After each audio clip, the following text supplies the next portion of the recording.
बहुत समय पहले एक छोटी से गांव में ब्रज बिहारी नाम का एक आदमी रहता था। उसकी एक छोटी सी किराने की दुकान थी। दुकान की आय से वह अपना और अपने एकमात्र बेटे माधव का पेट भरता था। माधव गांव के ही स्कूल में ऊंची कक्षा का विद्यार्थी था। पढ़ने लिखने में वह बहुत ही होशियार था। उसका स्वभाव बहुत ही सीधा और सरल था, जिस कारण उसके शिक्षक और सहपाठी उसे बहुत ही खुश रखते थे। एक दिन दुर्भाग्य से माधव के पिता ब्रज बिहारी की मृत्यु हो जाती है। पिताजी, आज आप भी मुझे इस दुनिया में अकेले छोड़कर चले गए। अब मैं अकेला क्या करूंगा? मैं आपके बिना कैसे रहूंगा? अब बेटा सब्र रखो, शायद भगवान को यही मंजूर था। अब तुम्हें ही अपने पिता का अधूरा काम पूरा करना है।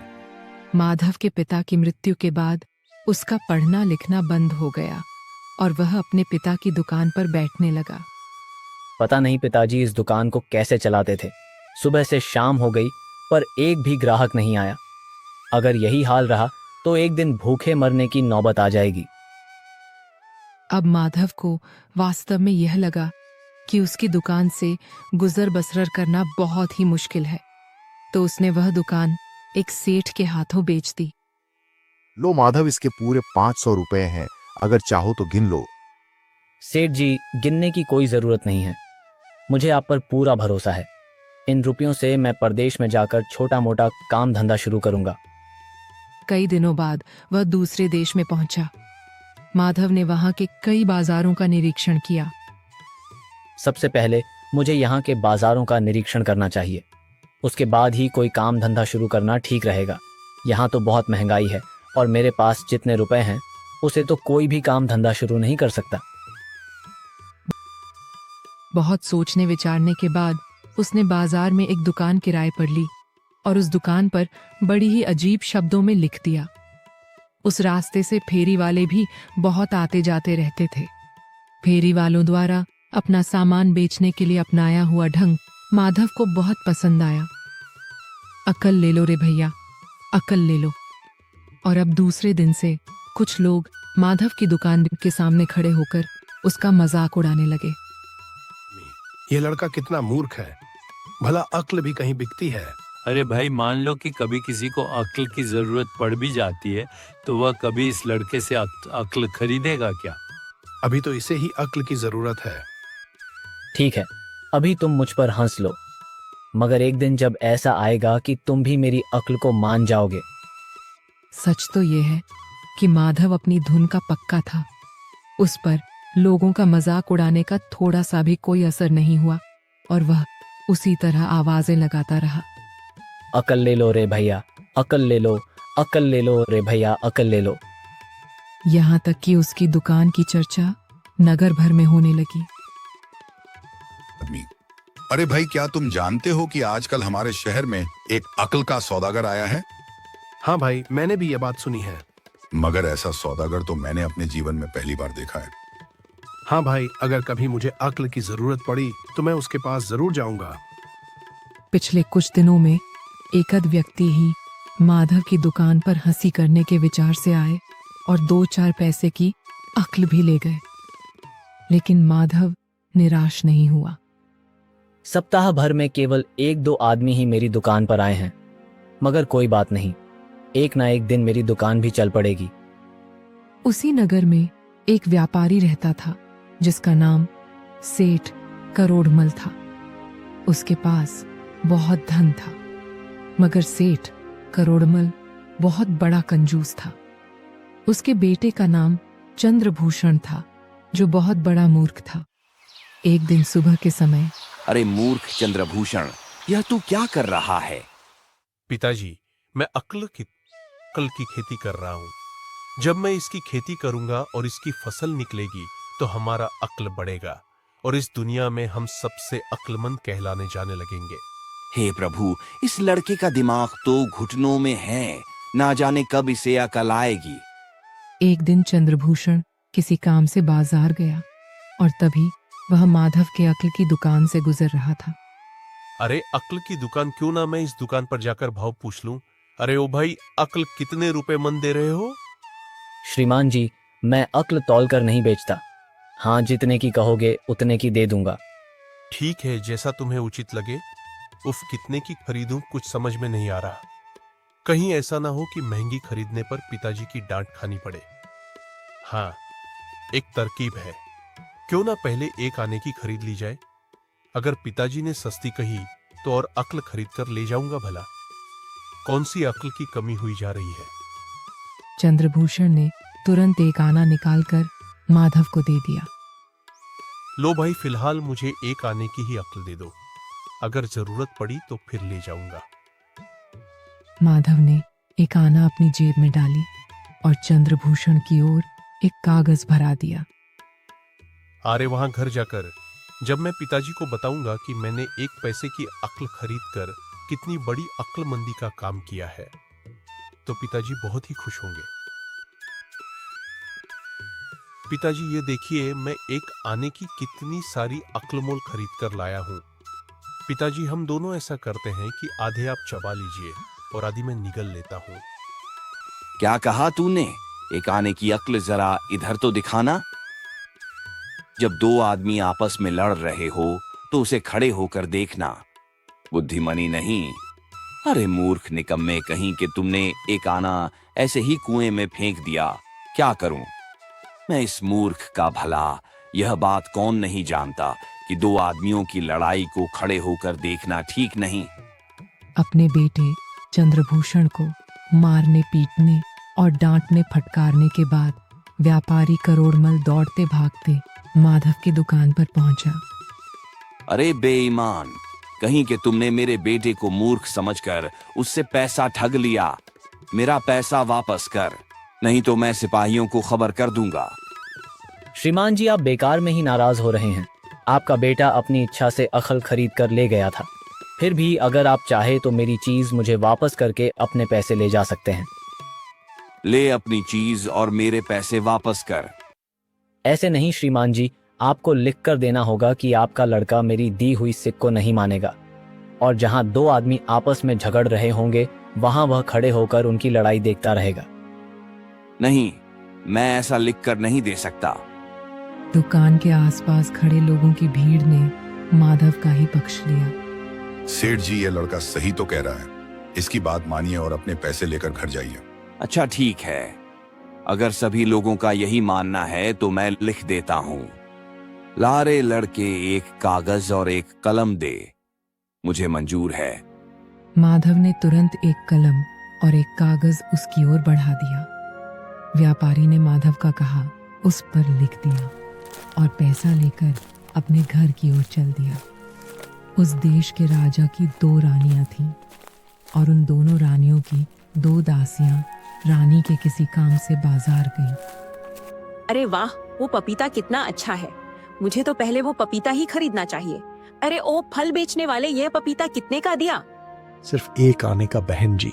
लाओ, ये पपीता मुझे दे दो।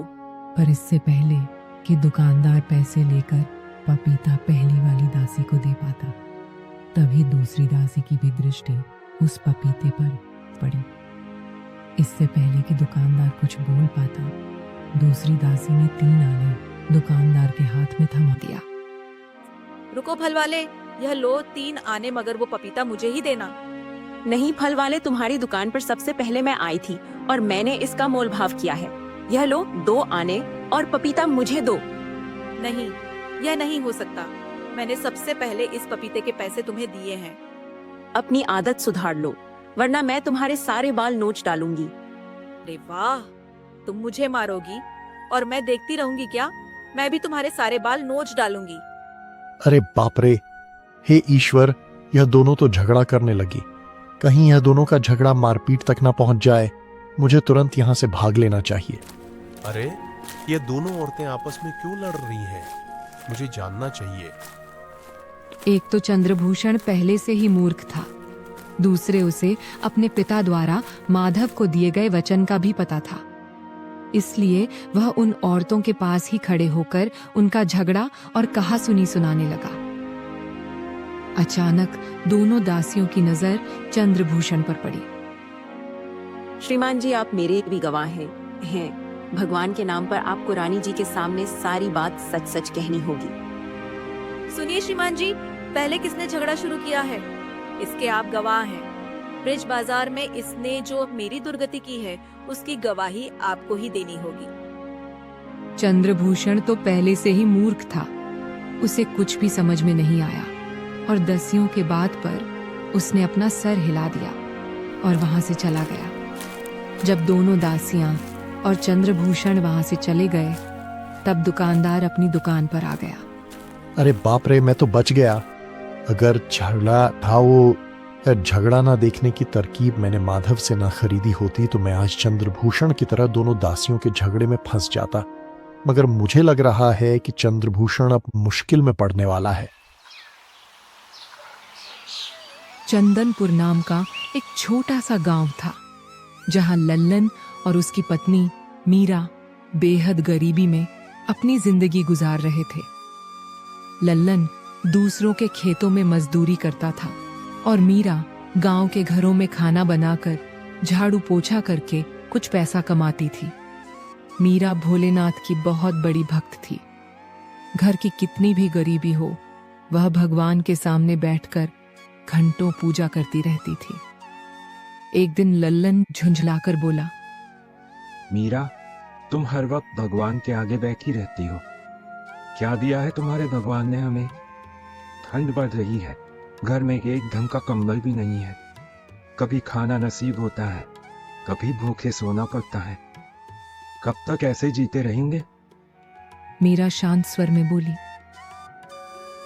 थोड़ा सब्र रखो जी। भगवान देर जरूर करते हैं पर अंधेर नहीं। सब ठीक होगा। लल्लन नाराज होकर काम पर चला गया। मीरा भी अपने काम पर निकली और सेठानी से पैसे मांगे, पर सेठानी ने ताना मारते हुए उसे फटकार दिया। उधर लल्लन को भी मालिक से कुछ नहीं मिला। दोनों निराश थे। शाम को जब मीरा मंदिर के पास से लौट रही थी, उसने देखा कि वहां कंबल बांटे जा रहे हैं। उसे भी एक कंबल मिल गया, लेकिन रास्ते में एक बूढ़े बाबा मिले जो ठंड से कांप रहे थे। बाबा ने कंबल मांगा। मीरा ने तुरंत अपना कंबल उन्हें दे दिया। बाबा, आप ले लीजिए, मैं दूसरा ले लूंगी।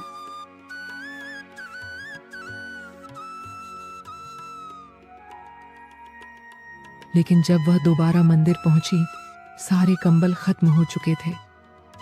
घर पहुंचने पर लल्लन गुस्से से बोला, क्यों दे आई कंबल? खुद के पास कुछ नहीं और दूसरों को देने चली जाती हो। मीरा ने शांत होकर कहा, किसी की मजबूरी देखकर मन नहीं माना जी। भगवान सब ठीक कर देंगे। उस रात बारिश शुरू हो गई। ठंड और भूख से दोनों सो नहीं पा रहे थे। तभी किसी ने दरवाजा खटखटाया। एक अनजान कपड़े बेचने वाला भीगे कपड़ों में खड़ा था। उसने कहा, भाई, बहुत भूखा हूँ।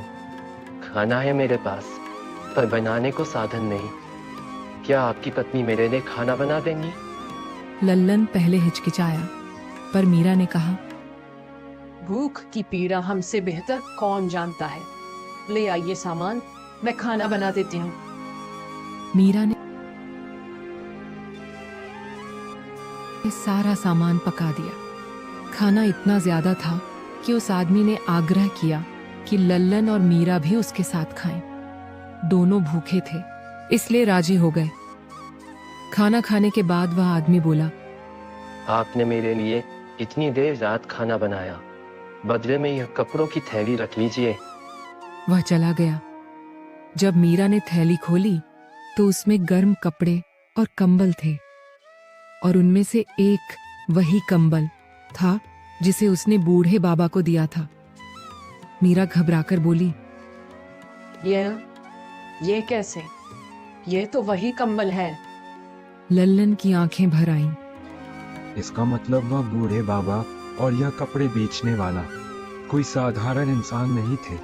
यह खुद भगवान ने हमारी परीक्षा ली थी। दोनों की आंखों में आंसू थे।